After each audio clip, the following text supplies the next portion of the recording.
હવે આગળ વાત કરીએ તો ચાનોદ ખાતે ચાલુ સિઝનમાં નર્મદા નદી ત્રીજી વાર બે કાંઠે વહી રહી છે। ચાંદોદ ખાતે ચાલુ સિઝનમાં નર્મદા નદી ત્રીજી વાર બે કાંઠે વહી રહી છે। સરદાર સરોવર ડેમમાંથી નર્મદા નદીમાં પાણી છોડાયા 4.50 લાખ ક્યુસેક પાણી। આ ઉપરાંત છોટાઉદેપુર જિલ્લામાં થયેલા વ્યાપક વરસાદના કારણે ઓરસંગના પાણી પણ નર્મદા નદીમાં ભરાયા છે।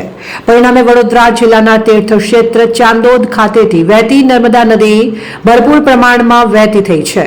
ચાંદોદના પશ્ચિમ વિસ્તારમાં આવેલો ચંડિકા ઘાટ સંપૂર્ણ પાણીમાં ગરકાવ થયો છે। ચંડિકા ઘાટ ગરકાવ થતા નદીના પાણી ખાડામાં જઈને કોટફળિયા વિસ્તારના નાળા ઉપર આવી ગયા છે અને કોટફળિયાનો ગામ સાથેનો સંપર્ક ખોરવાયો છે। પાણીનું સ્તર વધવાની આશંકાએ લોકો સરસમાન ખસેડવામાં લાગ્યા છે। કોટફળિયા વિસ્તારમાં 7 થી 8 પરિવારો વસવાટ કરે છે અને નર્મદા નદીના જળપ્રવાહમાં વધારો નોંધાય છે તે તમામ પરિવારોને સ્થળાંતર કરવાની ફરજ પડી શકે છે। સરદાર સરોવર ડેમની સાથે સાથે ઓરસંગના પાણી પણ નર્મદા નદીમાં ઠલવાયા હોવાથી પ્રવાહમાં નોંધપાત્ર વધારો જોવા મળી રહ્યો છે।